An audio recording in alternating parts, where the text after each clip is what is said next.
Hello everyone, आप सभी का एक बार फिर से आपके ऑनलाइन प्लेटफॉर्म पर हार्दिक स्वागत है। आई होप आप सभी लोग हैं वो बहुत अच्छे होंगे, शानदार होंगे, आपकी पढ़ाई है वो शानदार चल रही होगी।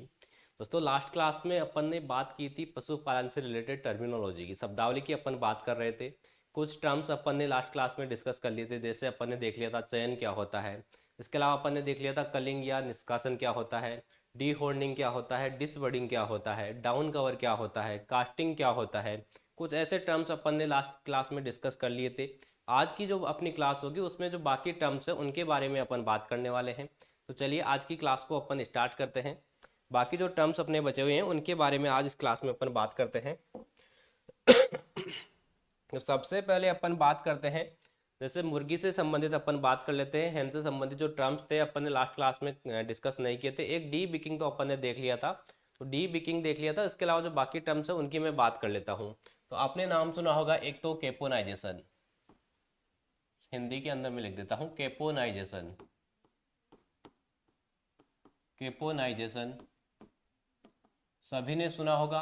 जब डी विकिंग की अपन ने बात की थी तब ये डिस्कस भी अपन ने किया होगा कि केपोनाइजेशन है वो क्या होता है। तो डी विकिंग की एक बार फिर से मैं बात कर लेता हूँ कि डी विकिंग है वो होता क्या है। तो डी विकिंग मैंने पहले बताया था आपको, लास्ट क्लास में अपन ने बात की थी डी विकिंग के बारे में कि डी विकिंग है वो क्या होता है। तो मैंने आपको एक बात कही थी मैंने आपको कि एनिमल हस्बेंड्री में पशुपालन अगर आप पढ़ते हो और किसी भी टर्म के आगे अंदर आपको डी लिखा हुआ मिलता है तो आपको क्या समझना है भाई, या तो आपको कुछ उससे काटना है या आपको कुछ हटाना है। या तो आपको कुछ काटना है या हटाना है, ये चीज़ है वो आपको ध्यान रखनी है। या तो आपके पशु है या और कोई जो भी है उससे या तो कुछ हटेगा या कुछ कटेगा। आगे लिखा हुआ है बीकिंग, और जो बीकिंग वर्ड है अंग्रेजी भाषा का शब्द है, इंग्लिश लैंग्वेज का है, जो बना है बीक से। किस वर्ड से बना है भाई? बीक से बना है। और बीक का हिंदी के अंदर मतलब होता है चोंच, और चोंच को ही अपन इंग्लिश के अंदर क्या कहते हैं? बीक कहते हैं। अब आपको पता है बीक किस में पाई जाती है? जो बर्ड्स हैं अपने पक्षी है उनके अंदर बीक पाई जाती है। ये तो नहीं है कि गाय भैंस भेड़ बकरी है या ऊँट है उनके अंदर आपने बीक देखी हो, चोंच देखी हो। उनमें चोंच है वो नहीं पाई जाती है। तो पक्षियों में चोंच पाई जाती है। अगर पक्षी की मैं बात करूँ, आपको कौन सा बर्ड पढ़ना है, कौन सा पक्षी आपको पढ़ना है, तो वो आपको पढ़ना होता है मुर्गी। एनिमल हस्बेंड्री में अपन क्या पढ़ते हैं भाई? मुर्गी पढ़ते हैं। और मुर्गी है उसके अंदर अगर अपन चोंच है उसको काट देंगे या हटा देंगे तो उसी को अपन क्या कहते हैं? डी बिकिंग कहते हैं। तो अब बात करते हैं कि केपोनाइजेशन क्या होता है। अगर बात करूं मैं डी विकिंग की कि कारण क्या है भाई, या अपना उद्देश्य क्या है, क्यों अपन डी विकिंग करते हैं, तो डी विकिंग अपन करते हैं एक तो कैनाबोलिज्म से बचाने के लिए। अपना जो मेन कारण होगा वो क्या होगा? कैनाबोलिज्म से बचाना। मुर्गी से संबंधित ये टर्म है, लास्ट क्लास में भी अपन ने डिस्कस कर लिया था।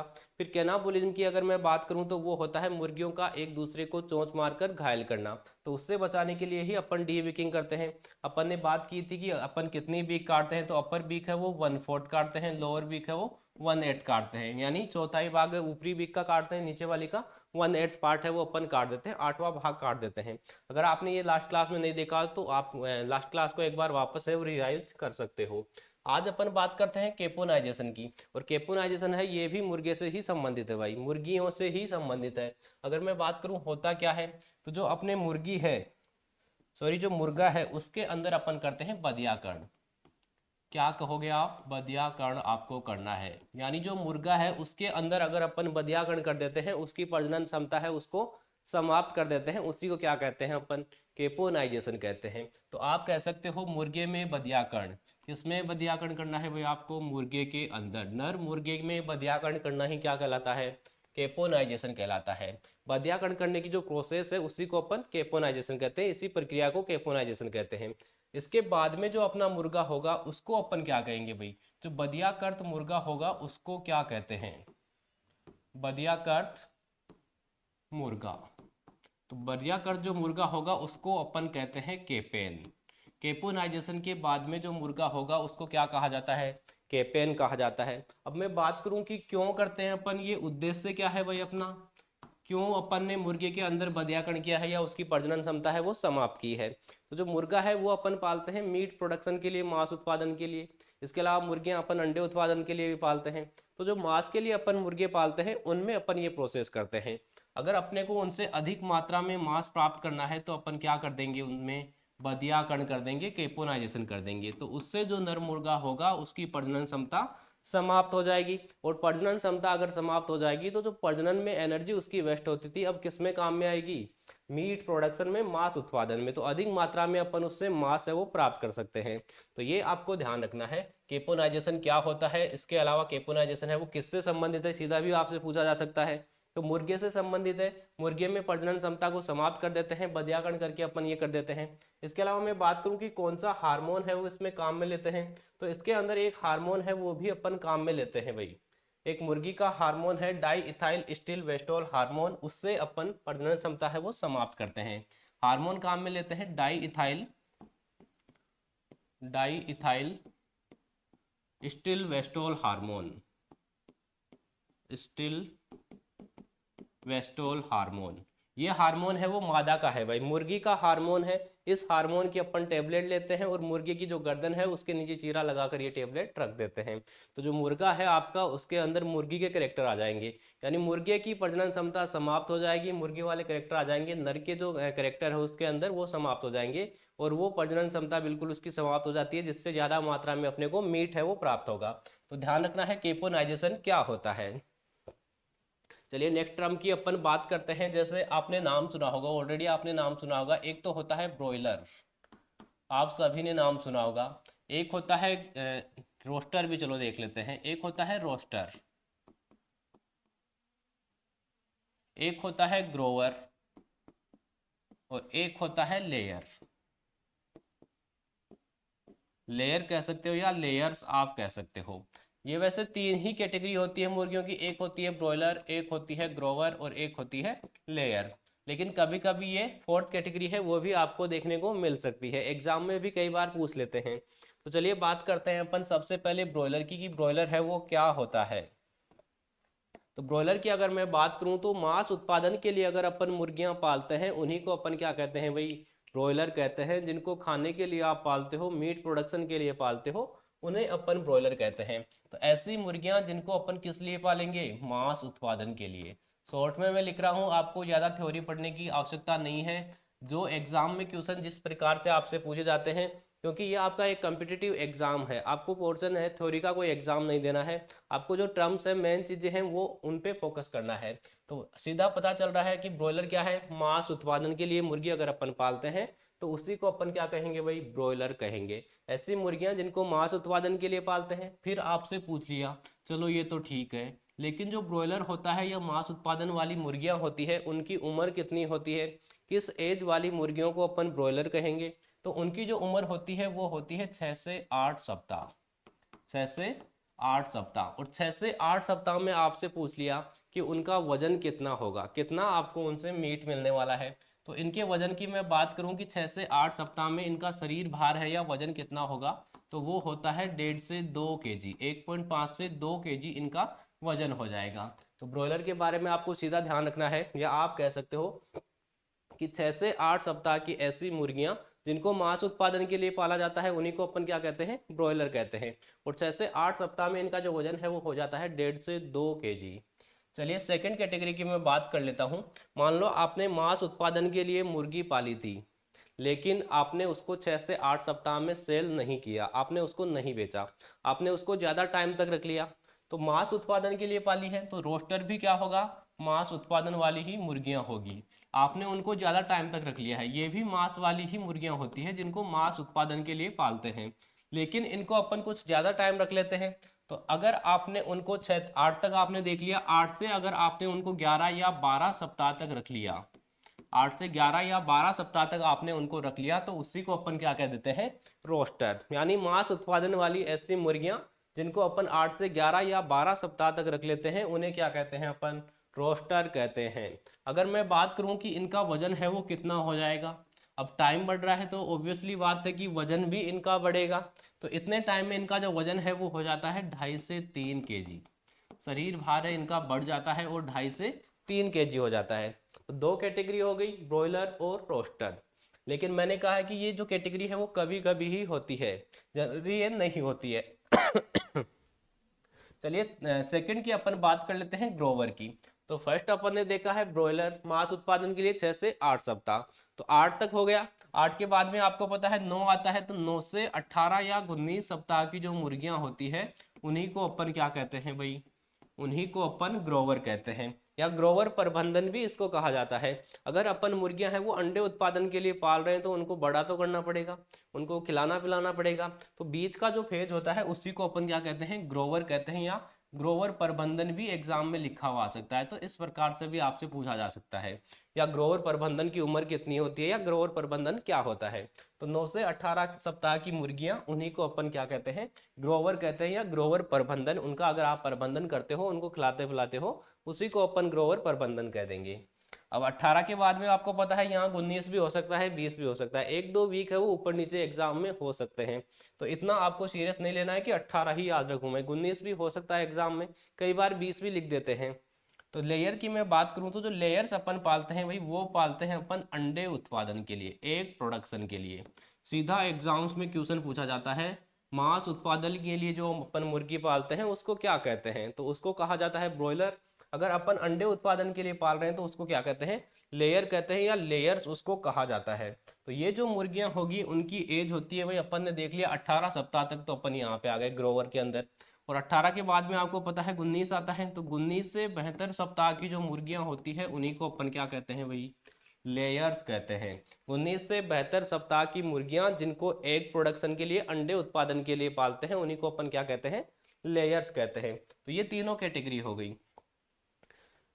इसके अलावा मैं बात करूं कि मुर्गी है वो अंडे देना कब स्टार्ट करती है, एग प्रोडक्शन है वो कब स्टार्ट करती है, या अंडे देना है वो कब स्टार्ट करेगी। एग प्रोडक्शन से मतलब है अंडे उत्पादन किस एज के अंदर स्टार्ट करती है, तो सीधा ये भी आपसे पूछा जा सकता है। तो जब मुर्गी है वो 5 से 6 माह की हो जाती है, कितने टाइम की भाई, 5 से 6 माह की जब हो जाती है, 5 से 6 माह की उम्र में, तो वो अंडे देना, एग प्रोडक्शन है वो स्टार्ट कर देती है। अगर आपसे वीक में पूछ ले, सप्ताह में पूछ ले, तो आप कह सकते हो 22 से 25 सप्ताह। लगभग कितने वीक होते हैं 5-6 महीने में, लगभग 22 से 25 सप्ताह की जो मुर्गी हो जाती है वो अपने आप अंडे देना स्टार्ट कर देती है, और वो लगभग 72 सप्ताह तक अंडे देती है, उसके बाद में एग प्रोडक्शन है वो बंद कर देती है। तो ये भी आपको ध्यान रखना है, कितने सप्ताह तक अंडे दे रही है भाई, 72 सप्ताह तक, 72 सप्ताह तक वो अंडे देती है। चलिए नेक्स्ट अपन बात करते हैं, तीनों कैटेगरी हो गई, चारों अपने कैटेगरी हो गई, नेक्स्ट जो टर्म्स है उसकी अपन बात कर लेते हैं। नेक्स्ट है आपके एक होता है ग्रिट। ग्रिट, तो ग्रिट की अगर मैं बात करूं कि ग्रिट होता क्या है, तो जो संगमरमर आपने नाम सुना होगा, या मार्बल अपन जो फर्श के अंदर लगाते हैं उसके टुकड़े हैं, अगर अपन वो मुर्गियों को खिला देते हैं, आहार के रूप में दे देते हैं, तो उन्हीं को अपन क्या कहते हैं, ग्रिट कहते हैं। संगमरमर या मार्बल के टुकड़े, संगमरमर, संगमरमर या मार्बल के टुकड़े, या कह सकते हो मार्बल के छोटे छोटे टुकड़े, मार्बल के टुकड़े जिन्हें मुर्गियों को आहार के रूप में अपन देते हैं, जिन्हें मुर्गियों को आहार के रूप में देते हैं, जिन्हें मुर्गियों को अपन आहार के रूप में दे देते हैं, उन्हीं को अपन क्या कहते हैं, ग्रिट कहते हैं, आहार के रूप में देते हैं, उसी को अपन ग्रिट कहते हैं। अब आप कहोगे कि सर ग्रिट को खाती कैसे है मुर्गियां, तो मुर्गी है, एक तो उसके जो मुंह है उसके अंदर दांत नहीं पाए जाते हैं भाई, मुर्गी के अंदर दांत है वो नहीं पाए जाते हैं, दांत है उसमें एब्सेंट होते हैं, तो फिर कैसे खाएगी। तो मुर्गी है उसके शरीर का एक ऑर्गन होता है गीजार्ड, और तो जो गीजार्ड पार्ट है ये काम करता है ग्राइंडिंग का, पीसने का, तो पीसने का काम कर रहा है, तो जो मुर्गी खा रही है उसको पीसने का काम भी कौन करेगा, गीजार्ड। और गीजार्ड है ये जो छोटे छोटे टुकड़े हैं उनको और भी छोटा कर देता है, तो इससे एक तो मुर्गी में कैल्शियम की पूर्ति होती है। अगर मैं बात करूं कि उद्देश्य क्या है, क्यों अपन ये मुर्गियों को देते हैं भाई, ग्रिट अपन क्यों खिलाते हैं या संगमरमर क्यों खिलाते हैं, तो एक तो अपन उनमें कैल्शियम की पूर्ति करने के लिए ये खिलाते हैं। जो संगमरमर है, मार्बल है, उसके अंदर कैल्शियम होता है, तो कैल्शियम की पूर्ति होगी मुर्गियों के अंदर। इसके अलावा उनकी जो डाइजेस्टिबिलिटी है, पाचन क्षमता है, उसको बनाए रखने के लिए या क्षमता को बढ़ाने के लिए भी अपन क्या करते हैं, पाचन क्षमता बढ़ाने के लिए भी अपन उनको आहार में ग्रिट देते हैं, पाचन क्षमता बढ़ाने हेतु भी अपन उनको ग्रिट खिला सकते हैं। तो ये आपको ध्यान रखना है, एग्जाम में आपसे ये भी पूछा जा सकता है कि ग्रिट क्यों खिलाते हैं, तो कैल्शियम की पूर्ति और पाचन क्षमता को बढ़ाने के लिए अपन क्या देते हैं, मुर्गियों को ग्रिट देते हैं भाई। चलिए नेक्स्ट टर्म की अपन बात कर लेते हैं। एक होता है डी वर्मिंग। आई होप आपने नाम सुना होगा डी वर्मिंग। और अभी ऑलरेडी मैंने कहा था कि अगर आपको किसी वर्ड के अंदर एनिमल हस्बेंड्री की टर्मिनोलॉजी आप देखते हो और उसके अंदर आपको कहीं डी लिखा हुआ मिलता है तो आपको उसका मतलब समझ जाना है, आपको कुछ हटाना है या कुछ काटना है। लेकिन यहाँ पे काटना नहीं है, केवल यहाँ पे हटाना है। आगे लिखा हुआ है वर्मिंग, और जो वर्मिंग वर्ड है वो बना है वही वर्म से, और वर्म का मतलब होता है कीड़ा, या आप कह सकते हो कीड़े। तो आपको क्या हटाने हैं भाई? कीड़े हटाने हैं। पशु के पेट या आंतों से कीड़े हटाना, तो सीधा आप कह सकते हो पेट या आंत के कीड़ों को हटाना। कीड़ों को हटाना कह सकते हो या मारना कह सकते हो, तो उसी को अपन क्या कहते हैं? डी वर्मिंग कहते हैं। तो ये भी आपको ध्यान रखना है। जनरली अपन जो अपने पशु है, बड़े पशु है, उनके अंदर साल के अंदर 2 बार डी वर्मिंग करते हैं। 6 महीने के अंतराल से अपन उनमें डी वर्मिंग करते हैं। इसके अलावा जो मुर्गी है उसके अंदर फर्स्ट जो डी वर्मिंग अपन करते हैं वो लगभग 5.5 माह की एज पे करते हैं। उसके बाद में लगभग हर महीने उनमें अपन डी वर्मिंग है वो करते हैं। तो ये टर्म है वो भी आपको ध्यान रखना है। चलिए नेक्स्ट टर्म की अपन बात कर लेते हैं। एक वर्ड होता है भाई ग्रूमिंग। एक वर्ड होता है ग्रूमिंग, और आपने ऑलरेडी ये सुना होगा ग्रूमिंग।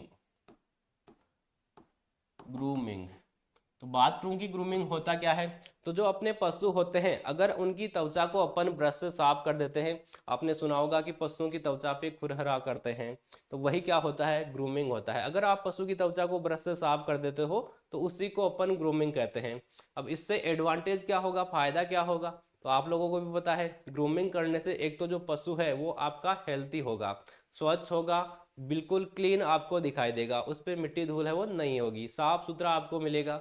इसके अलावा उसके जो शरीर पर बाह्य परजीवी होते हैं, एक्सटर्नल जो पैरासाइट होते हैं शरीर के ऊपर पाए जाते हैं, वो ग्रूमिंग करने से हट जाएंगे। इसके अलावा ब्लड सर्कुलेशन है वो बढ़ जाएगा, रक्त का संचरण है वो बढ़ जाएगा। तो ये इसके फायदे होते हैं।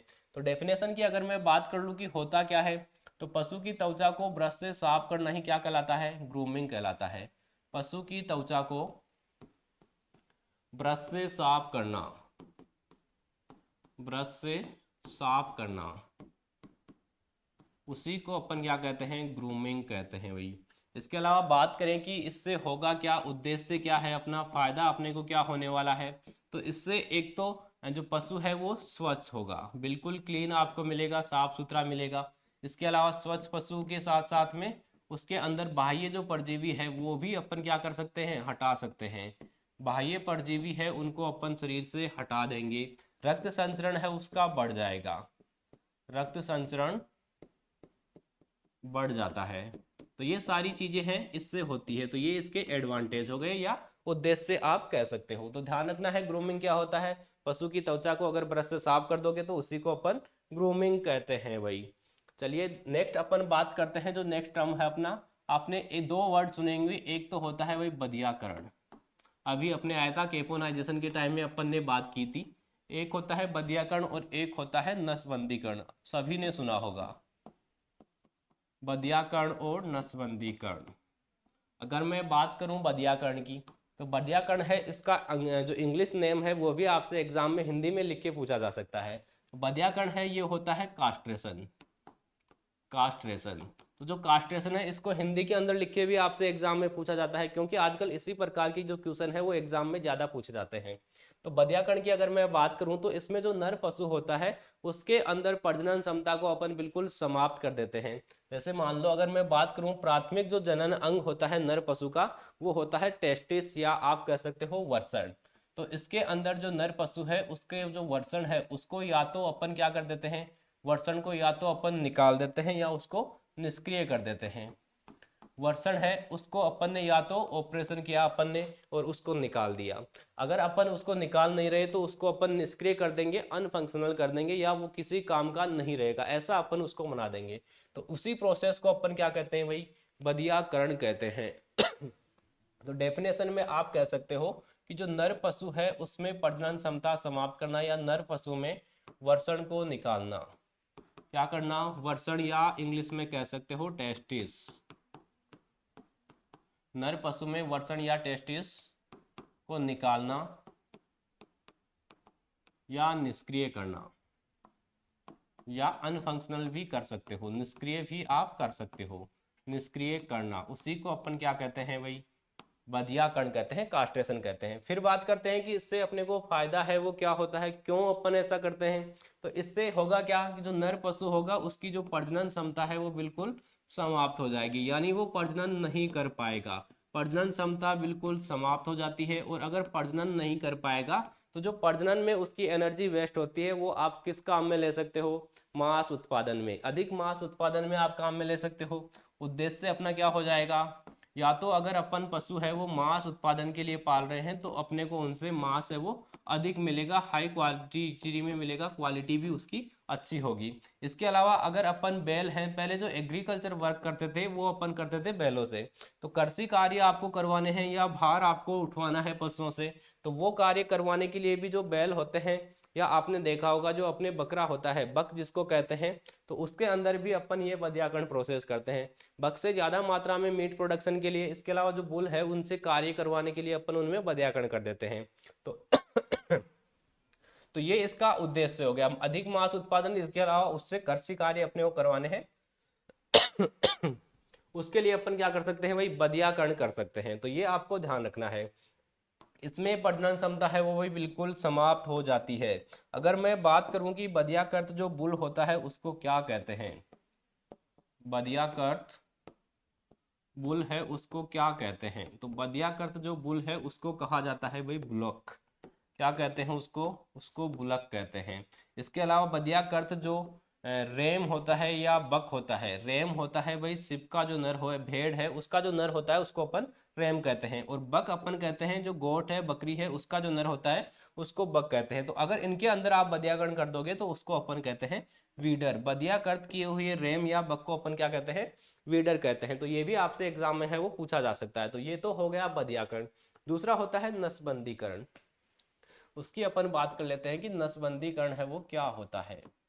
ये तो बधियाकरण हो गया, दूसरा है नसबंदीकरण। अब इसके नाम से आपको पता चल रहा है कि आपको नस है वो बंद करनी है।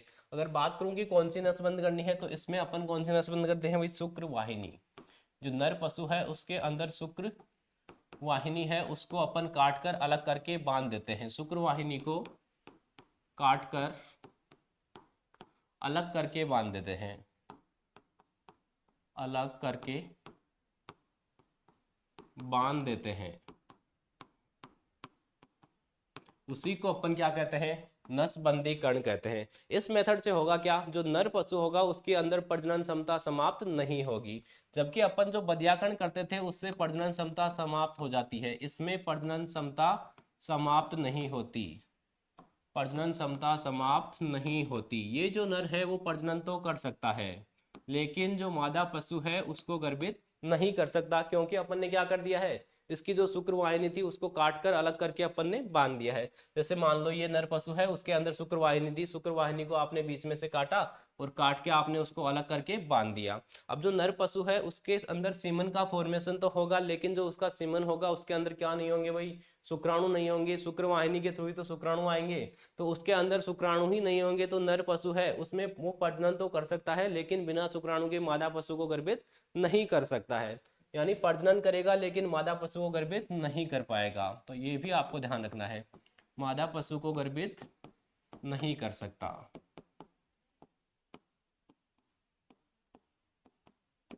मादा पशु को गर्भित नहीं कर सकता है भाई। इसके अलावा मैं बात करूं कि फिर रखते क्यों हैं, क्यों अपन ये करते हैं भाई, वो तो अपन ने देख लिया बधियाकरण का, तो कि मांस अपने को प्राप्त करना है या जो एनर्जी वेस्ट हो रही थी तो उसको अपन खेती के कामों में काम में लेंगे।